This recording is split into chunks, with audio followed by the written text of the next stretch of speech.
Religion is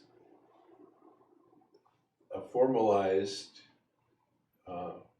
structure to a very basic human impulse,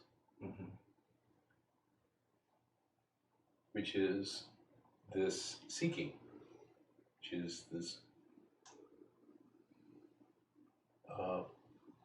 seeking to know the unknowable, to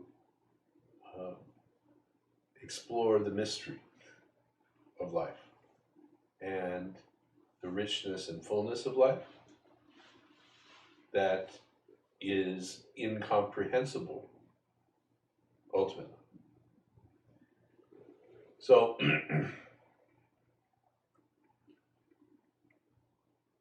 over thousands of years, these structures have served a lot of different purposes.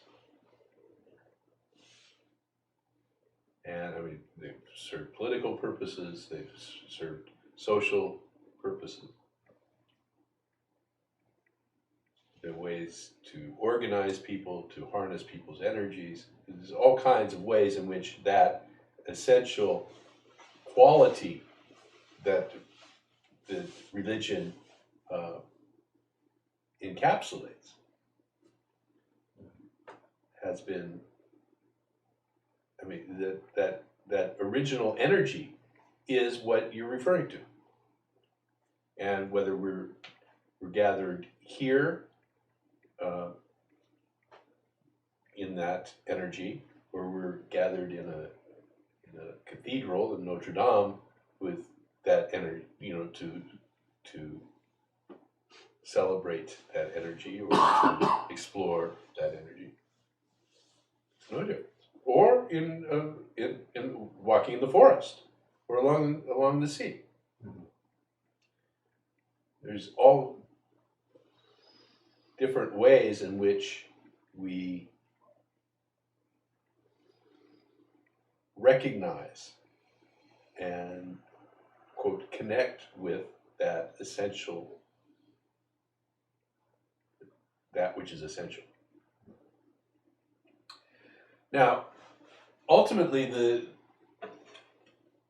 the curious thing about all of that is that it really is unknowable in its totality, because it's not an object, it's not a thing. So we will never know it in the way that we know 2 and 2 is 4, and that we know, how to get from here to there. That kind of knowledge, which is very essential, useful knowledge, is not the same kind of knowledge that is available to us in the seeking of this unknowable, whether you call it nothing or consciousness or totality or Virgin Mary or Bodhisattva, or it doesn't matter what you call it.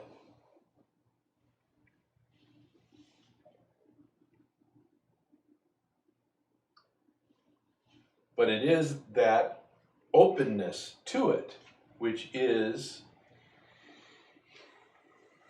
the magic. It is the thing that is so extraordinary. And it's what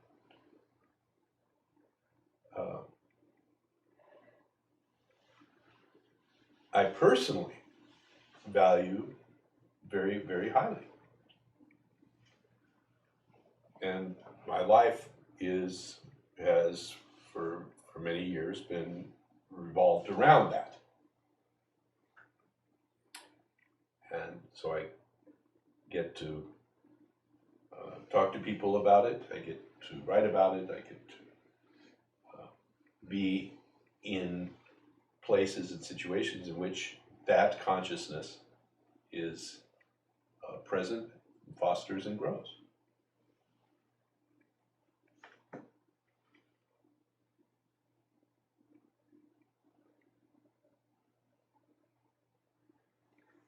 And there's absolutely no question that if you're here, and I know all of you, so I mean, I know to varying degrees your backstory and the like, and we've walked this path together for X number of years.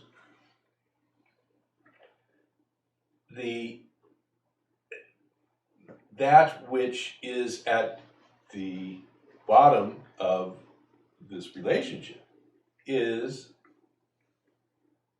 that openness to the mystery.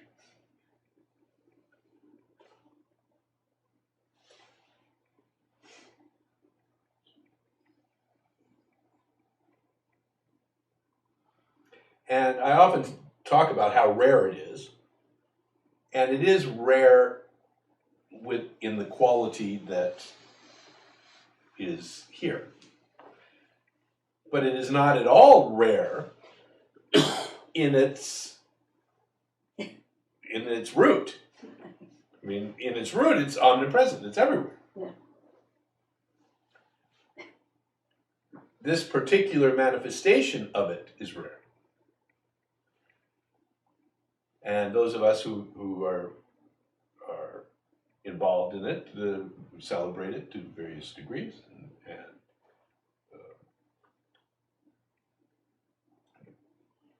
even may elevate it to a higher status than others. But nonetheless, it is the same thing. And it is not fundamentally different from going to a Buddhist temple or a Christian church or a mosque. It's that which is there, that which is being celebrated. When the resonance is there, when the connection is there, it's the same thing.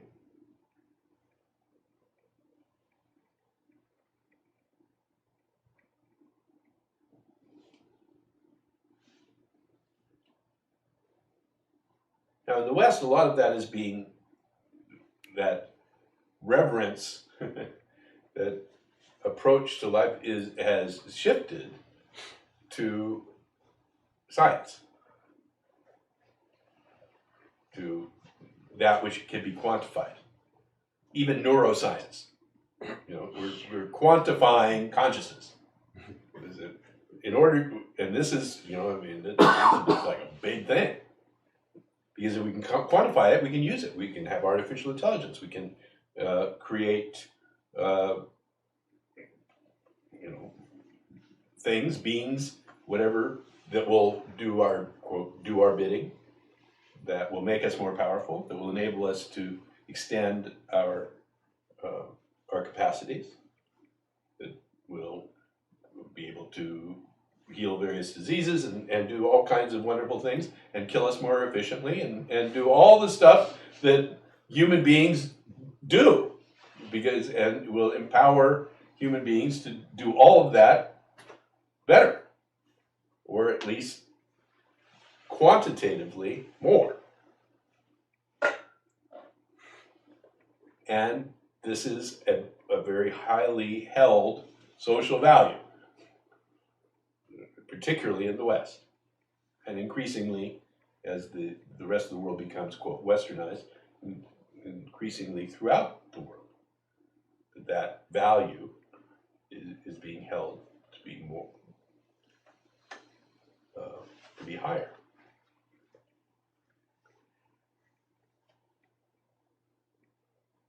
So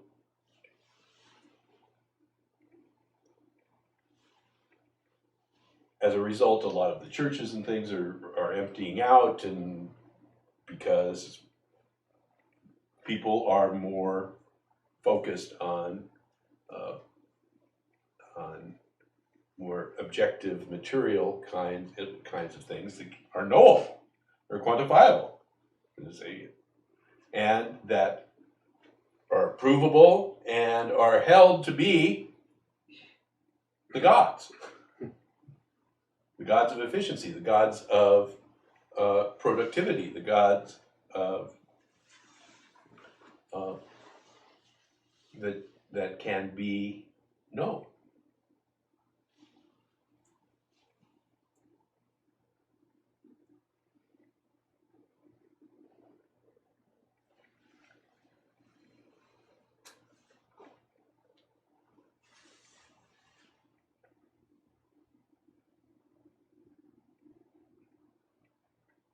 But when you walk into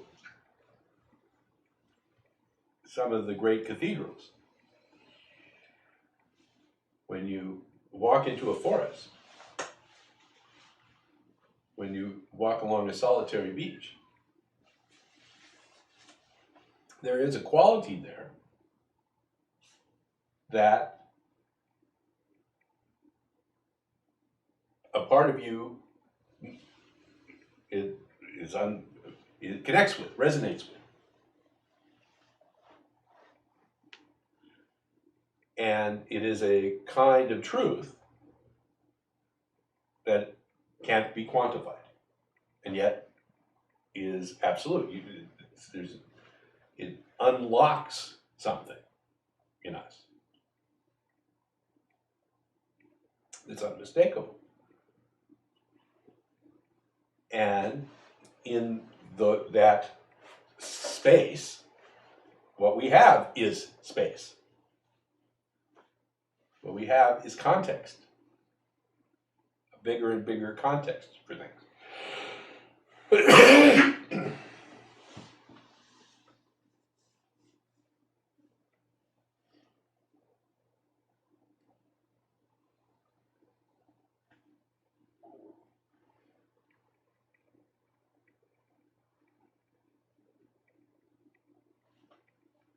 And curiously, that bigger context does not, quote, exclude all of the objective things, all of the scientific advancements, all of the machines and the technology and all the rest of it. There's no exclusion. The expansion is inclusive, and even it includes that. But when the gods are of the objective things, then those are exclusive. They do exclude the unknowable, the fuzzy, this airy-fairy stuff that can't be logically concretized, made solid. And so it's dismissed. Well, it's just folklore, mysticism,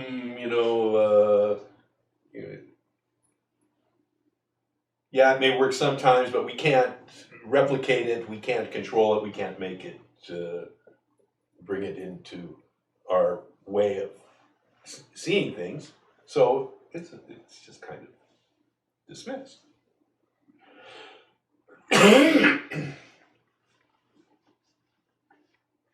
And we see that in look around.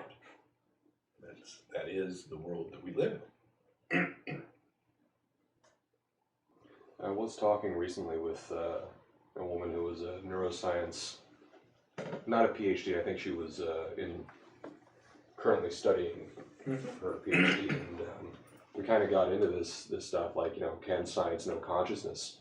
And it was just very interesting, like, because I kind of started to talk about how it's I don't know, can consciousness ever be an object of study, right? It's kind of the ultimate subject, so can it ever be put in front of you and quantified, and kind of like you're saying. And yeah, she did go into the sort of, well, what's the utility of seeing consciousness in that way, as if that's some kind of an argument against consciousness not being an object. Right.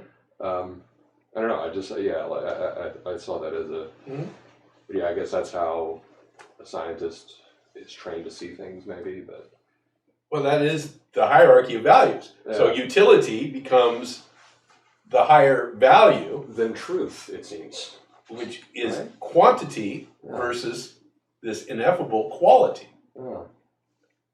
So we can find the quantity of something, we can measure it, we can know it, but its quality, what its quality is, that remains ephemeral. And so that ephemeral aspect of things, if your hierarchy of values is that which can be utilized is of the highest value, then that the quality of something, its ephemeral nature, goes down the list. It's not as valuable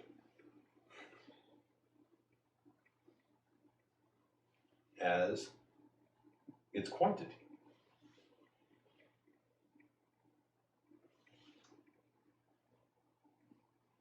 Yeah.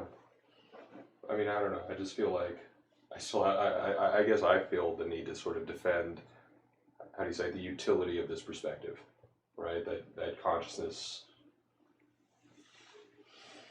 yeah, as the ultimate subject, it will remain a mystery, I guess, to science, that kind of thing. Mm-hmm. I don't know. I mean, the more I look into it, the happier I seem to be getting. You know, I mean that. I mean, if we want to talk about the utility of things, that's okay. But what you're talking about is that happiness is not something that's utilized. You don't utilize happiness. Happiness is a condition. right. Yeah. So when happiness is placed above utility in your hierarchy of values, then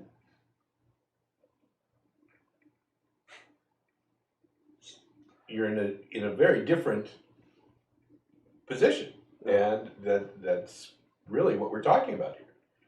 Because happiness, completeness, peace, these kinds of that is what we quote value here. Mm-hmm. That in our hierarchy of values is higher than utility. So when we talk about, quote, enlightenment, this is kind of a code word for this ultimate peace. Now, curiously, the proposition of the utilitarian, the people who have utility as a higher value, is that by eliminating more diseases, by having better communications, by having the internet and the cell phone and the and all of this stuff, that we will be happier. That this will bring us happiness. That if we can get our Facebook feed a tenth of a second faster, we'll be happier. That's kind of the proposition. Mm-hmm. It's not seeming to work out that way. I mean, over the last 50 years or so, we've seen this quantum leap in technological advances in terms of how the kinds of medical advancements that we have and all the rest of it. Life expectancy has increased. That's true. And we have the capacity to communicate in ways that are unbelievable, absolutely unbelievable. So that I can be, sitting in a room in Moscow, and I'm looking at my grandkids, and talking to them, and they're seeing me, and we're playing a game, and I'm on the other side of the world. But that's pretty incredible. That's really amazing.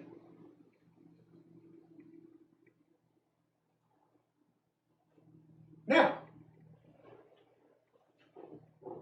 are we happier? Are we more at peace as a world? And the various ways that people have found to measure that seem to suggest no. That people's various surveys and tests and things that have been run since the 50s about the way people report their satisfaction with their work, their satisfaction with their life and their home. This is self-reported kinds of responses are drastically different. And the people are, in fact, less happy. They're less at peace. They're less comfortable than they were 50 years ago, despite vast technological advances.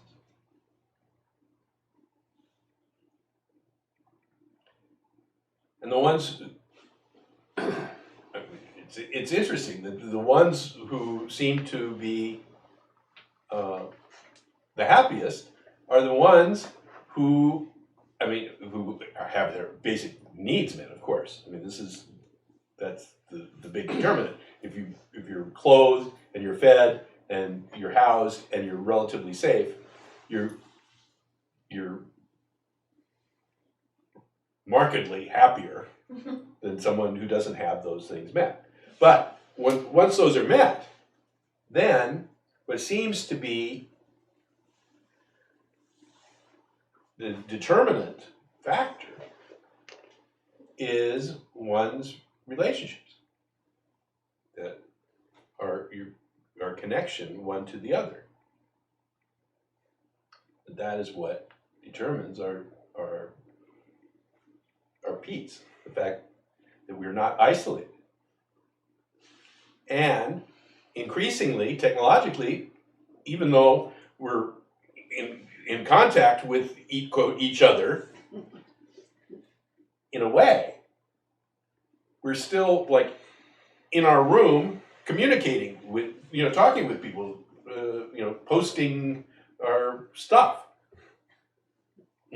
and yeah, we may be posting it to 500 people, but we're not getting that kind of interaction that seems to bring one peace and satisfaction,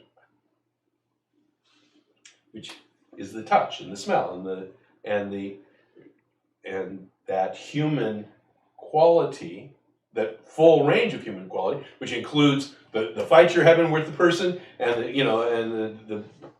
the negative stuff too, obviously. But all of it is part of the richness of human relationship.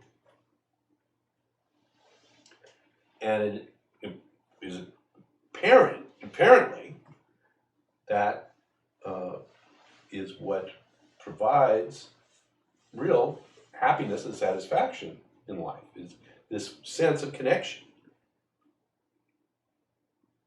It is this openness. And when we gather together in a church, or when we gather together here, or even when we're alone in a forest or on the beach, we are connecting to something bigger than ourselves, something other than ourselves. And there is, in that outward expansion, the seeds of true satisfaction and happiness, it seems.